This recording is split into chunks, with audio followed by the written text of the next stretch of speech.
Hello and welcome. I'm author Grace Wroldson. I'm a strategy coach for moms. I'm an author, mother, survivor, thriver, certified life coach, and I'm here to talk about session number 2 of my 6 weeks Navigate the Narcissist online program. So we'll just get started here.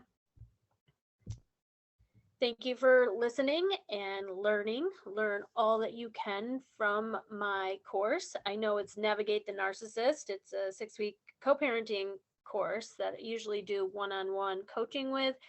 But it's also Navigate Your Fears. So we have to navigate our fears and our expectations and the other things like our lawyer, family court, the professionals in our case. We're navigating more than just the narcissist. So welcome. If this is the first video you're watching, there's a number one video. Go back and watch that. My disclaimer is that I'm not liable for any injury or harm or damages or lost case. I'm a mother. I'm a survivor. I'm not a therapist. I'm not a professional crisis worker. I am not a paralegal or a lawyer. I can't give you legal advice. The only legal advice that I usually give is to get legal advice.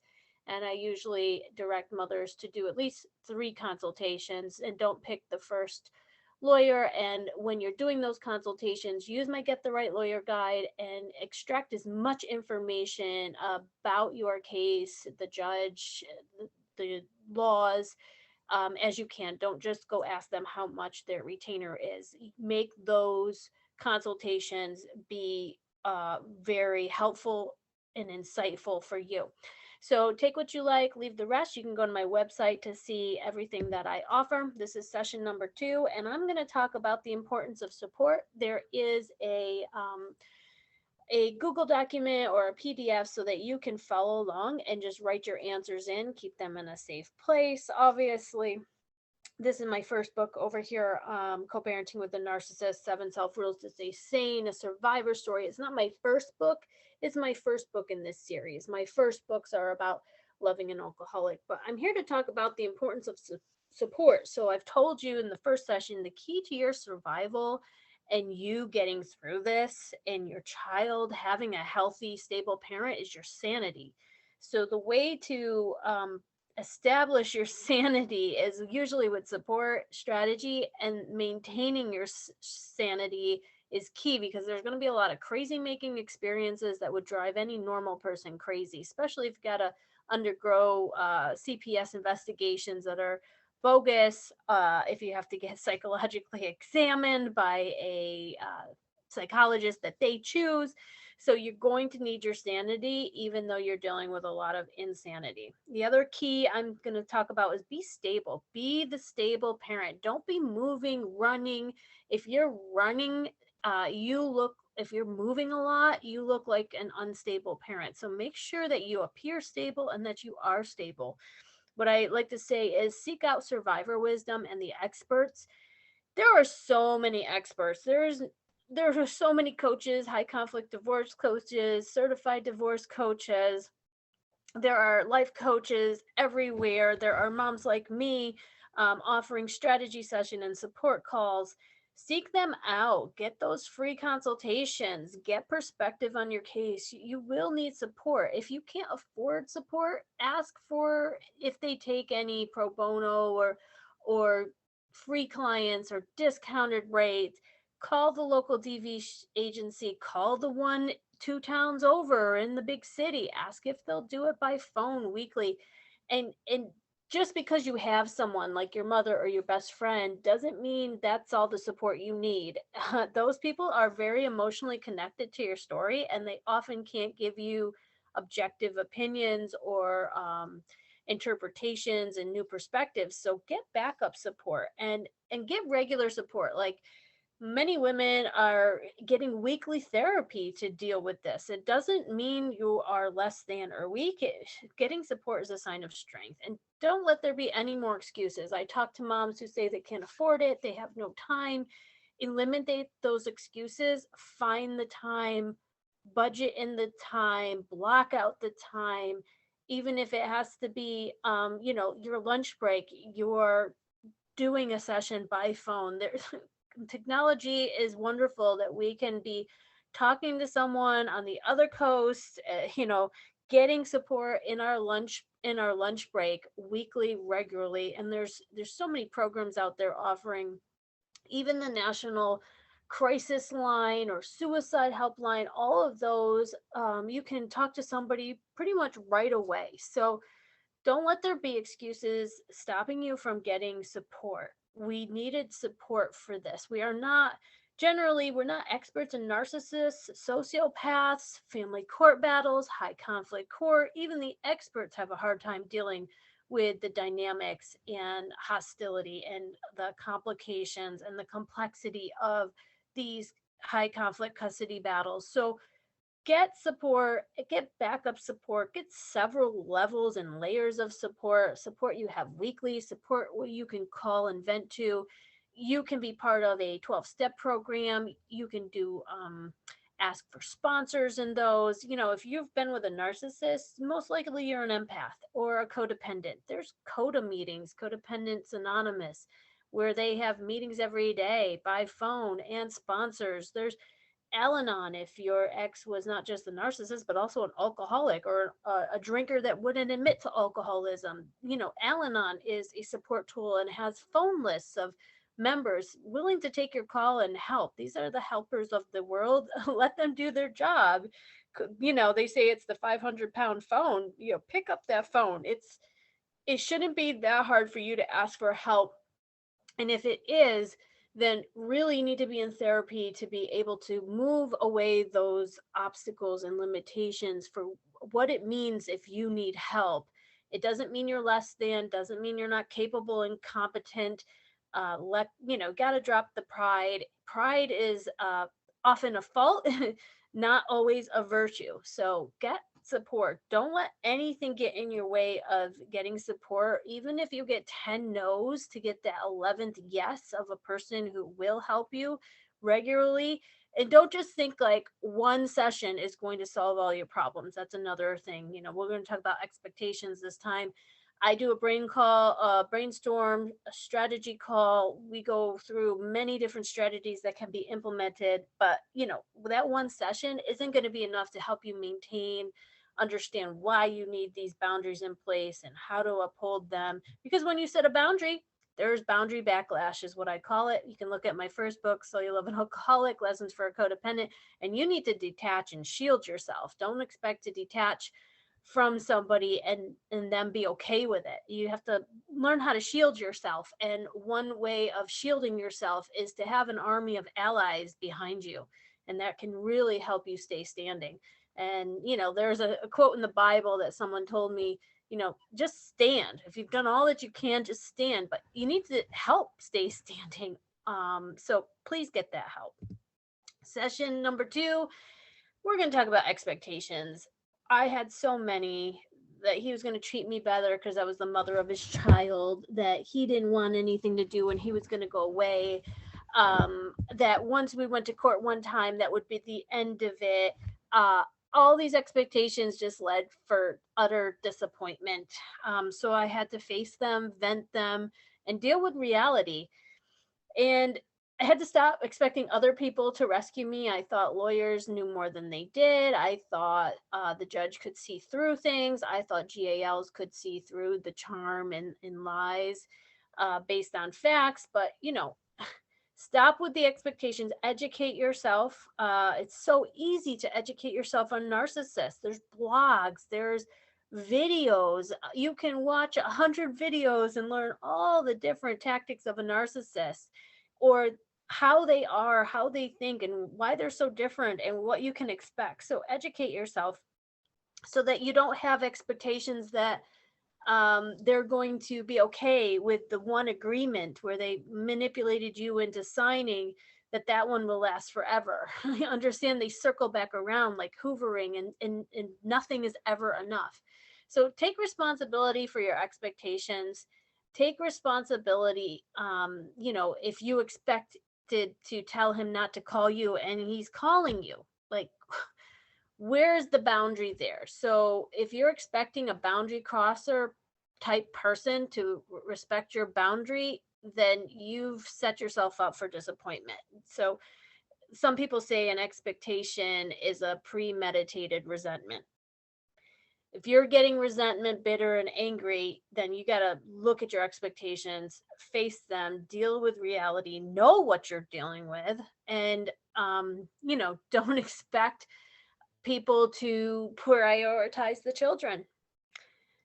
Don't expect the judge to think child safety. We are fighting in the US to try to make the courts focused on child safety over parents' rights, but that is a very uphill battle, and it's state by state, and it is very challenging to get them to think that way. It's very challenging to expose the narcissist, but there's videos on how to expose the narcissist. However, you're not the lawyer that's asking the questions, so your lawyer has to be an expert in dealing with these types and how to expose them if they're getting cross-examined on the stand. So watch out for expectations. If you have them, you need to share that you expected this. You need to vent that and then not own that thought anymore. You need to say, that was a former thought. That one was a mistaken thought. And now the new thought is he'll never be happy, or whatever reality is that you're facing. So watch out for expectations. Know if you've been having them and you've been constantly disappointed.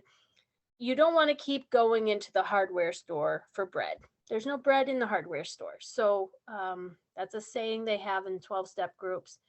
And don't expect your healing to happen overnight or within a year or within 2 years. If you're expecting your healing and not to be triggered by a person who's attacking you in different ways, you got to let those expectations go and know that healing is going to happen in time as long as you're working towards it. You've got a healing program or two that you're actively doing. But don't expect, just because you left the narcissist, that you now are a healthy person to be in any relationship you want. we have a lot of expectations, and it even comes down to expecting ourselves to be better, expecting our lives to be perfect now that we're not in that relationship. But there's a lot of stuff that we have to own for ourselves. So watch out for these expectations. Be in reality. Handle life with common sense and logic. If it's not making sense, it's not going to make sense for your life. So watch out for expectations. Number 2, we're still in session 2. Stop stressing. If you're stressing, you're in fight, flight, freeze, feign, fake mode. And that is a cycle of stressing, and you could be burning your wheels, using up all your energy stressing out. And you need a strategy to get out of stress. That's what strategy is going to do. You rely on the principles or the rules that you're establishing with yourself, or the strategy. You lean back on that to stop stressing and being triggered and spinning your wheels and getting nowhere. So maybe you need to write and journal. Definitely having a person to vent to let that purge and escape, like the stress, and have a stress management system in place, that you're exercising, that you're writing, that you're in therapy. This is going to be a stressful situation. You've got problems because there's a problem person. It's a disordered person with a personality disorder. So you're not going to have order. It's going to be one problem after another if they're in charge or if you have to deal with them. And there's going to be stress involved. That's why less is more. No contact is best. But if you can't because you're co-parenting, minimal contact, modified contact that is monitored by the courts through a parenting app like Our Family Wizard or Talking Parents, to eliminate your stress. You might have to simplify your life. Like, I know so many who are volunteering for everything because they're a giver, but they are then too maxed out to even deal with their custody case because, and I'm totally guilty of this. I was volunteering and trying to help my community now that I wasn't just pouring my life and soul into one empty void of a man. And then I was overextended. I overextended myself. And so then I had work stress, volunteer stress, court stress, child with special needs stress. So I had to simplify my life. So, what's your strategy to reduce your stress? And, this is going to be different for every case. So, and every situation is so different. Like some mothers choose not to go to court and ask for child support so that the person doesn't get 50% custody, the father, the narcissistic father. Some mothers don't file contempts. They allow the narcissist to be in contempt so that he doesn't get more parenting time. Some mothers file contempts right away in their case to stop him from continuing the bad behavior because a person with this disorder needs accountability, monitoring, and consequences over and over. And if I'm repeating myself from session one, it means that it's really important for you to learn and know about this. So stop stressing, find your stress, see where it is, what's your part in it, and can you simplify your life? Can you implement strategies to reduce the stress and name your strategy? And if you don't know what your strategy is with your lawyer, call your lawyer up. Say, this is what I want. What's our strategy? So many women have lawyers, and I'm like, okay, what's your lawyer strategy? They don't know. And I had to ask my lawyer, what's the strategy? And one time it was the zigzag method, another time it was rope a dope, another time it's the chip away at it method strategy. What is the strategy in your custody case? That's important to know so that you can say, all right, that's what we're doing now. And yeah, you might have to switch out strategies, especially if it's not working. You don't do the same thing over and over expecting a different result. That's one definition of insanity. So if you find yourself doing the same thing over and over with the same lawyer, then try a different lawyer, get a different strategy, do that legal consultation using my worksheet, ask those 20 important questions, see what their strategy would be. So sometimes you got to change things up, especially if it's not working. So if you're stressing out, if that's what I had to do, I had to do an inventory of my custody case and inventory where my stress was. My stress was with my lawyer. He really believed in his approach and it wasn't really working to some extent. My biggest stress came from my lawyer. And that's the case. I had to do something to change that. It was hard to let go.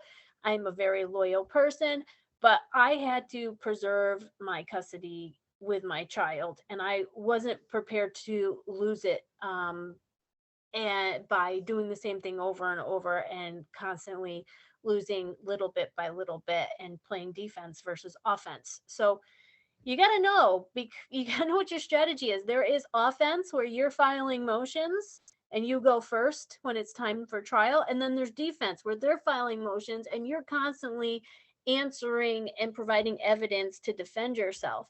A lot of us get stuck playing defense and don't play any offense. Either we're scared of the narcissist, sociopath, or we don't ask, we don't call our lawyer complaining that he's in contempt. So you might have to change your strategy from constant defense and attack to an offense. And sometimes that can stop the attacks flying at you.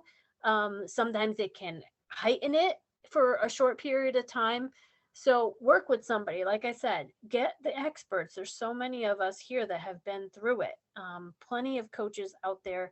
And I encourage you to get support so that you can reduce, eliminate, and simplify. This is still session 2, and we're going to stop the ego battles too. So that means let go of your jealousy, your pride, your envy, any competition. Those are all, one of them is a sin, right? It's one of the 7 deadly sins. If you're feeling those toxic emotions, you have to stop, humble yourself. if you're constantly engaged and thinking about how they have and you don't, and your focus isn't on your child's needs, and you can be happy with the simplest lifestyle. You can be happy with your freedom. Susan B. Anthony, the women's rights activist, says freedom is happiness. If you're not with this narcissist who's demeaning, criticizing you, putting you down, toxic, lacks empathy for you and anyone, like, you've won, you've gotten away. And now it's time to protect the children from that. So I would let go of any ego battles. Yeah, they show up with a new car, they buy a boat, they buy a four-wheeler, they get a new girlfriend, they get married, they have more kids. That's what these people do typically. And they move on with their bad self. And thank God they move on. So stay focused on what matters, which is your life. You can be happy with the simplest things, the simplest life. You can be finding quality friendships. You might not ever get married again or be in a relationship again because you seem to be attracted to narcissists or alcoholics or sociopaths. So you might just have to learn to be happy with yourself, by yourself, with friends, maybe join a church group or a hobby or a 12-step group. There's groups out there that can fill those tanks of socialization, friendships, and care and community. So we might have to fill your tanks. If you are the single mom and he's already remarried, you'll have to fill your tanks in other ways, and that's okay. Let that be enough. You do not have to compete and find somebody to marry. Don't let this be a, well, he's got a relationship, I need to get one. If you're happy by yourself and you're not being abused and your child's thriving, you can just say that's a win, huge win. So the other thing is to humble yourself. I see so many moms like that have a voice, and that's great, but they sound like they're arrogant, micromanaging, overly opinionated, strong advocacy, and oftentimes these judges are narcissists themselves, and they don't respond well and favorably, they don't look favorably upon someone who comes across as I know what's best for the child, I'm the better parent, I'm the only parent that should have any rights. So you might have to humble yourself and don't appear as an egomaniac mom on the stand just because you do take care of all the health and the medical and the therapy and the diagnoses and the bills. Yeah, that's great. That's something to be proud of, that you're a full functioning adult and you are totally competent, capable, and very responsible. But sometimes that comes across wrong to a judge. So you might have to take a more humble approach and say it in a different way instead of, I do everything, he does nothing. That kind of tone and framework of saying it that way versus, I provide all of the child's needs and have done so for the past 11 years. That includes dental, medical, therapy, schooling, activities. I've been doing that on my own, and our child has been thriving. Very different energy there, and it might be how you can come across better on the stand. And if you're engaged in an ego battle and you're constantly upset about what you see the narcissist doing or not doing, you're thinking about the narcissist. They're renting so much space in your head for free. Focus on your child's needs and happiness. Stay focused on your life, not the narcissist's life. You know, you need to stay focused even if they lose focus. So if they're engaging in an argument about who cheated on who and who's got what and who doesn't, they've lost focus. But you can always just say, I don't see how this addresses our child, and I just like to focus on the needs of our child. So you can, these people, I have learned to steer the narcissist back into what really matters when they veer off. And now there's a little bit of training that's happening. There's no veering off into personal attacks of who lives where and who drives what. So stop the ego battles. If you know there's one, yeah, we just we got out of the relationship and now we want to stand up to them, and now we got out of the relationship and we thought, oh, now we can have our happiness, but you know, we're spending thousands in legal fees and we can't just buy that new house or that new car.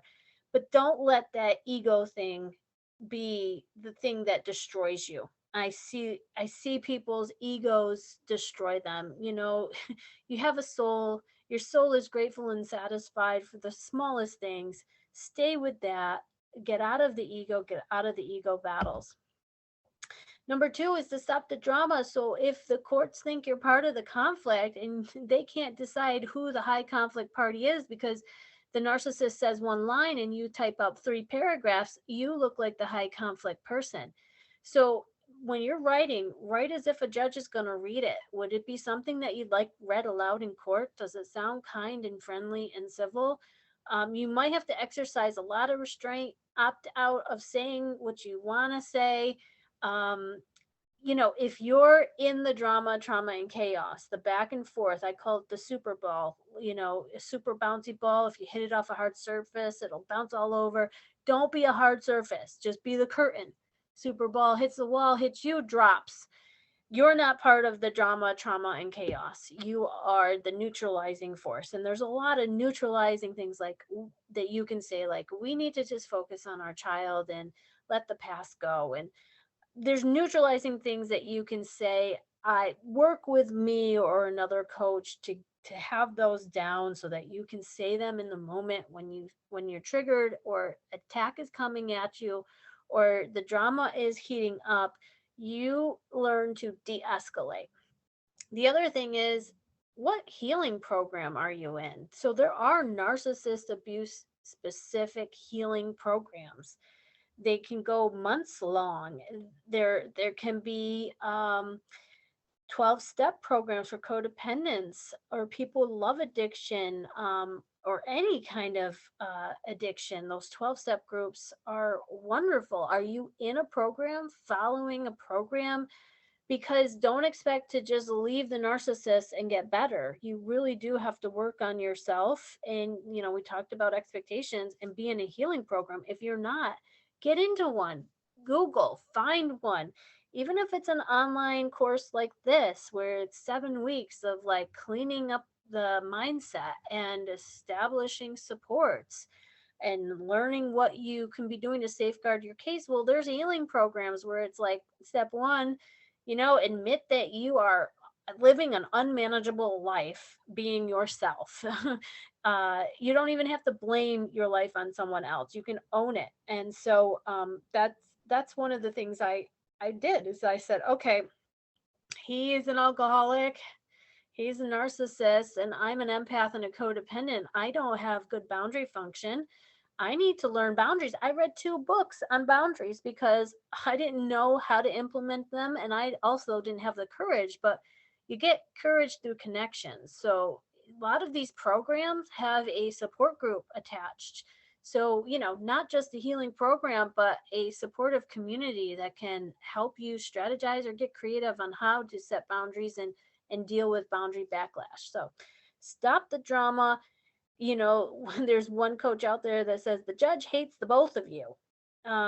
So don't be part of the drama where the judge is upset that you're doing something, engaging in something, or creating drama too. So that sometimes you have to watch out for any micromanaging of the narcissist or inserting yourself into his time. There's things to watch out for. So, you know, educate yourself. There's plenty of free resources and videos that you can be watching and learning how to deal better with the situation. But stay out of the drama, opt out, take the high road. Session 2, this is optional affirmations. I found this so helpful. I worked with a coach and she said, you're the type of mother who, and I answered it, I'm the type of mother who sees my child through things. That is one of the key things that you'll read in my last book, is that as long as my child knew that I was going through it with her, I was going through this injustice, this unfairness, the narcissistic subtle abuse with her, my eye was on it, I was bearing it with her emotionally, how hard it was for the judge to order what he ordered. That gave her hope and that cut it in half. She was able to talk to me because I wasn't just unraveled, unstable, and depressed. We were able to look at the reality and face it, and get through it together. It cut the problem in half for her. When you share a problem, it cuts it in half because another person is shouldering that. And one of my mentors, she always said, you've got big shoulders and you're the adult, you're going to have to shoulder this. And that definitely provided a firewall for her. So believe in yourself as a mother. If you've lost, you can stage a comeback. These final orders are rarely ever final. You can file a modification, um, typically, unless you've blown that, but also you can file appeals. You have rights, and like we said in the first one, if you're not exercising your rights and all you're doing is complaining and staying in victim, um, then you're spinning your wheels, losing your energy on self-pity. And self-pity is a huge pit. You got to stay away from it. Just imagine self-pity is a big hole in the ground or the floor. Stay away from the edge of self-pity because if you fall in and tumble in, I've spent days crying in self-pity, and I guess I had to experience how unhelpful it is to be able to move on and survive and thrive if I put even one toe or got to the edge and looked down and felt sorry or unhappy with the lot in life. Stay away from the self-pity pit. Put a door over it.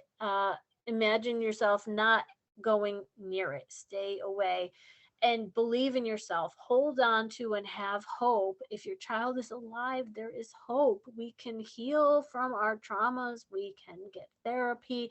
We can move on. We can opt out of painful situations. We can protect ourselves. When your child is an adult, they will have more rights and they can learn from everything that's happened to them, and they can advocate for others. They can become presidents of companies, everything. They can move on and help others and overcome what's happened to them. So believe in not just yourself, but in your child and the fact that they will grow up and become adults.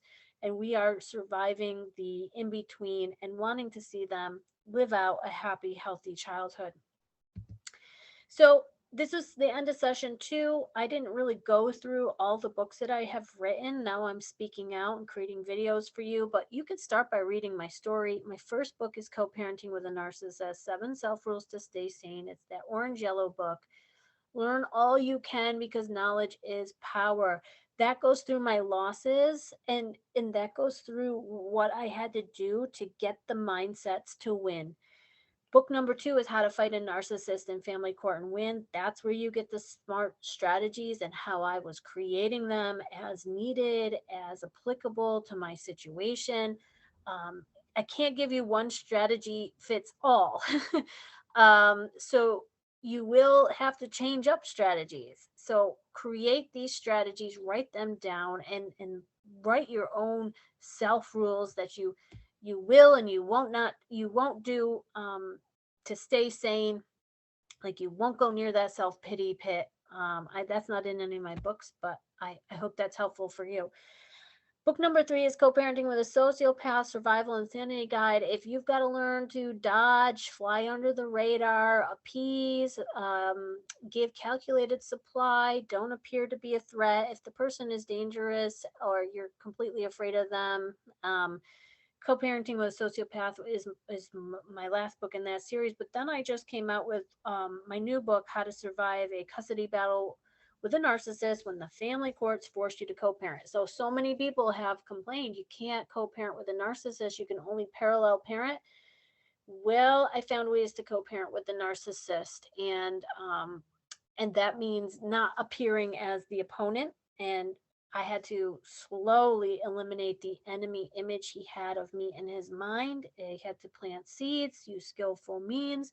And if you remember back to when the narcissist was like love bombing and really just so wonderful, they can do things. It's got to be on their terms because they want to, it benefits them, and they can't perceive you as a complete threat, because they'll counter and opposite parent you. So there are ways. We sometimes have to use skillful means and be smart and be able to survive, do things to survive the situation to make it better so our kids aren't caught in between high conflict. So thank you for listening. This was session 2.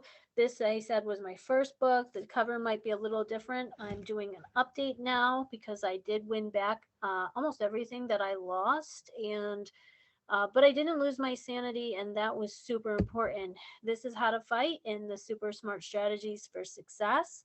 I tell you what I did to change the direction of my case and turn it around. This is Co-Parenting with a Sociopath, and I find these extra little insights very helpful emotionally and psychologically. So this is all survivor wisdom. I hope you read my books in that order. There is a 1 hour webinar about creating peace. This should be your focus. If your lawyer needs to go to war for you, you can simultaneously be trying to create peace with the other parent. And it's super important because they know it's a war, and sometimes they enjoy the war, and that's what they're built for, is conflict and war, and we're not.